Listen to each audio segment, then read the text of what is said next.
Você ficou conhecido nacionalmente como um dos fundadores do Movimento Brasil Livre. O que mudou na sua visão de país desde aquele momento até agora e agora como possível pré-candidato ao governo do Estado de São Paulo? Eu acho que a minha maior experiência pós-impeachment foi dentro do Congresso, né? E entender que as coisas são bem piores do que eu imaginava antes, né? E você sabe que qualquer pessoa tem uma péssima imagem no Congresso Nacional. E quando eu entrei, tinha uma ainda pior. A maioria não lê o que vota, é despreparado, boa parte é corrupta, só tá lá pra fazer esquema, só tá lá pra viver dos privilégios do cargo, não pensa país, não tem capacidade de pensar país. A maioria, mesmo se lesse os projetos, não seria capaz de interpretar os projetos. Então, assim, é uma discussão extremamente pobre. Então, de fato, a gente precisa ter uma mudança muito profunda, né, no nosso país, e não é só no Congresso Nacional, no Supremo Tribunal Federal, no Poder Judiciário como um todo, no Executivo como um todo, não só no Executivo Federal, mas nos Executivos estaduais, municipais. Então, quanto menor o município, pior costuma ser a gestão. A gente vê que, inclusive, tem uma correlação de uma pesquisa que foi feita, quanto menor o IDH e menor o município, maior o número de votos de deputados do Centrão, daqueles que despejam seus recursos, eles vendem os seus votos pro governo, não leem os projetos, porque o que interessa pra eles é saber se o governo tá pagando ou não, e aí jogam esses recursos pra esses municípios, muito deles pra pagar shows, né, pra população que não tem nem saneamento básico,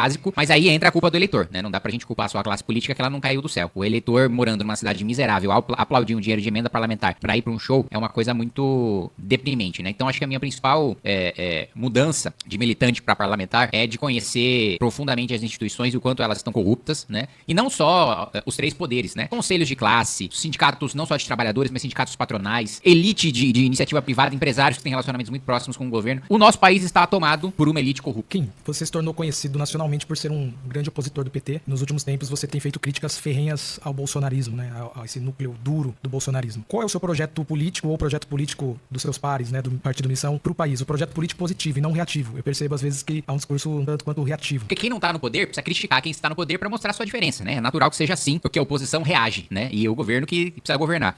Mas a nossa postura crítica, ela vem acompanhada do mais profundo e mais completo plano de país de qualquer outro partido, né? Você não vê nos outros partidos um trabalho de pesquisa acadêmica, profissional, pra levantar dados e discutir o país. A gente lançou 6 fascículos do que a gente chama de livro amarelo, que é o nosso programa de país. Esses 6 fascículos têm pesquisas e têm perspectivas de onde a gente veio, onde a gente tá, onde a gente quer chegar, tanto em termos geopolíticos, de defesa, como em relação à nossa economia, né? Como em relação às nossas liberdades, principalmente agora, que estão muito restritas em razão dos problemas de segurança pública que a gente tem. O meu projeto político é o projeto do Partido Missão. É o projeto de transformar o Brasil num país sério, de ter uma nova Constituição que acabe com todos os temas, né? Todos os direitos sociais que estão na Constituição, todos os quórums pra você fazer aprovações pra mudar aquilo que tá na Constituição. País sério. Direito social, ele tá em legislação infraconstitucional. Política pública tá em legislação infraconstitucional. Política tributária, né? Trabalhista, ambiental, tá tudo abaixo da Constituição. A gente criou um monstro, né? No Supremo Tribunal Federal com a Constituição de 88, porque se tudo está na Constituição, quem julga a Constituição é o Supremo. Então, as próprias políticas públicas estão sob o controle do Supremo Tribunal Federal. Não à toa, eu me lembro, o ministro Alexandre de Moraes deu ali 48 horas pro prefeito de São Paulo explicar a construção de um muro. Gente, não existe Suprema Corte séria no mundo em que o ministro do Supremo mande um ofício para um prefeito se explicar sobre o muro. Então, o nosso projeto de país, transformar o Brasil num país desenvolvido, um país que tem assento na mesa dos adultos. Hoje, o posicionamento do Brasil, a gente tá num mundo em guerra. A gente tá num mundo em guerra na Ucrânia, a gente tá num mundo em guerra no Oriente Médio, a gente tá num mundo de tensões em Taiwan, né, envolvendo a China e o Japão e Coreia do Sul. E a opinião hoje do Brasil não importa nada para esses conflitos. O Brasil, inclusive, passou a vergonha de ter o Nicolás Maduro, um ditador, um narcotraficante, ter o seu, digamos assim, o problema da Venezuela resolvido pelos Estados Unidos. Quem deveria resolver o problema da Venezuela é o Brasil. O Brasil deveria ser o polo de poder e a referência para a América do Sul, né? O fato dos Estados Unidos ter que fazer uma operação na Venezuela para retirar um narcoditador é uma vergonha pro Brasil. A gente defende uma política de direito penal do inimigo e tem um processo penal que tem penas específicas para criminosos faccionados. Então existe o direito penal do cidadão, daquele que comete um crime menor do que um faccionado, daquele que a sua vida não é obedecer à lei de um estado paralelo. Ele está sob as leis do Estado brasileiro, mas ele comete um crime menor não estando filiado a facções. Este é um cidadão e vai ter o direito de cidadão. O inimigo, o faccionado, quem tá afiliado ao PCC, quem tá afiliado ao Comando Vermelho, aos Amigos dos Amigos, à Família do Norte, ao Terceiro Comando, esses vão ter um processo próprio. Esses vão responder todo o processo presos, né, até a sua condenação transitada e julgada. Esses vão ter o seu patrimônio confiscados antes da condenação. Esses vão ter a sua liberdade restrita antes da condenação, com um conselho que a gente pretende formar com promotores e procuradores que tenham um índice de condenação contra faccionados acima de 70%. Um sistema também de juízes e desembargadores especiais também tenham mais de 70% de condenações em relação a criminosos, principalmente faccionados, e que tenham pelo menos 5 anos de experiência, e ter essa força-tarefa pra gente retomar todo o território brasileiro. Então fazer operações em todo o Brasil, com as polícias militares sendo auxiliadas pelas Forças Armadas, tanto em equipamento como em pessoal, pra retomar 100% do território brasileiro. Nenhum centímetro de terra vai ser comandado pelo crime. Esse é um dos aspectos. E tem um aspecto econômico também, né? Várias reformas de cortes de gasto que a gente pode fazer, a começar pela que mais me indigna, que eu mais luto, que é a questão dos super salários, né? Isso daria uma economia de 150 bilhões de reais em 10 anos, que a gente poderia investir em infraestrutura, que a gente poderia investir no nosso projeto de construir o maior presídio das Américas, maior do que o de El Salvador, para faccionados de segurança máxima,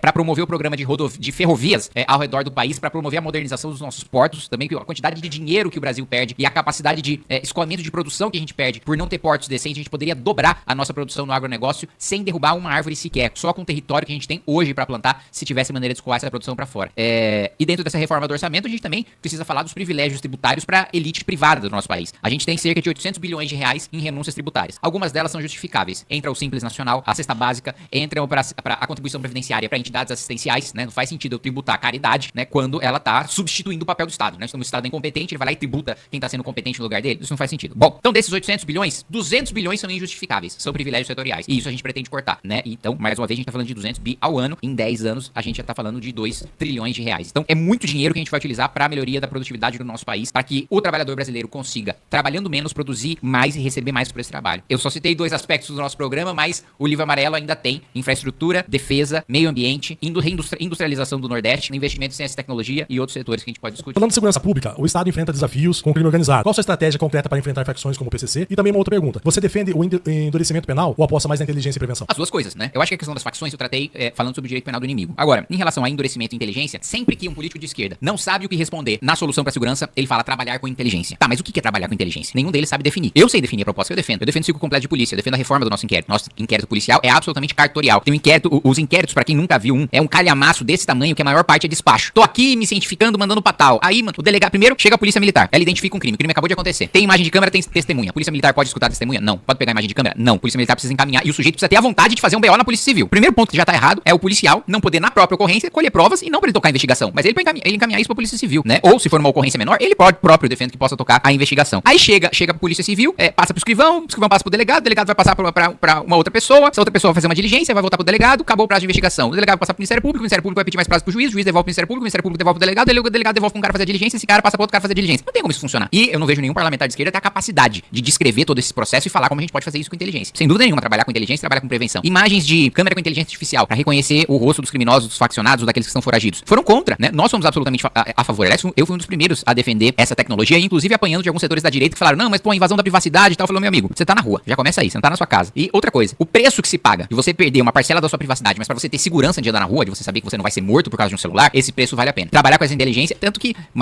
no Smart Sampa, mais de 1000 já foram presos com essa tecnologia. Em São Caetano também, o número de crimes diminuiu drasticamente em outras cidades que é implementado. Sobre endurecimento de penas, bom, eu acabei de aprovar um projeto de aumento de pena pra furto, roubo e receptação. Porque no Brasil, o aumento de pena não é só um aumento de pena. O aumento de pena significa que se aquele sujeito vai ser preso em primeiro lugar ou se ele não vai. Por quê? Por causa da conversão em penas restritivas de direito. Então, vou te dar um exemplo. O sujeito foi pego recentemente com 40 milhões de reais equivalentes em cocaína. Ele teve a sua pena de prisão convertida em restritiva de direitos. Ele tava com 40 milhões de reais em cocaína. A pena dele foi entregar a cesta básica e pagar uma multa de 10 mil reais. Restritiva transformou a pena de prisão em restritiva de direito. Então, aumentar a pena no Brasil significa impedir que o criminoso tenha acesso a determinados benefícios e que ele vá pra cadeia, né? Então, o aumento de pena pra furto, por exemplo, né? A gente colocou uma pena que já permite que ele, sem ser reincidente, possa ir pra cadeia no primeiro crime que ele cometer. Da mesma maneira, o roubo, né? Uma garantia, né? De que ele vai começar a cumprir no mínimo, no roubo menos grave, no regime semiaberto. Antes ele poderia começar a cumprir no aberto, né? E se ele tiver 2 anos a mais na pena concreta, a mais do que eu tô colocando como base, ele já vai obrigatoriamente ter que começar no regime fechado. Então, infelizmente no Brasil, como a pena que está na lei não é a pena que é cumprida por causa dos benefícios, da progressão de regime, da conversão em restritiva de direitos e por aí vai, eu sou absolutamente favorável que a gente e eu, inclusive, defendo que a gente tenha uma nova Constituição pra ter prisão perpétua e pena de morte, né? Eu não acho, por exemplo, que aquele sujeito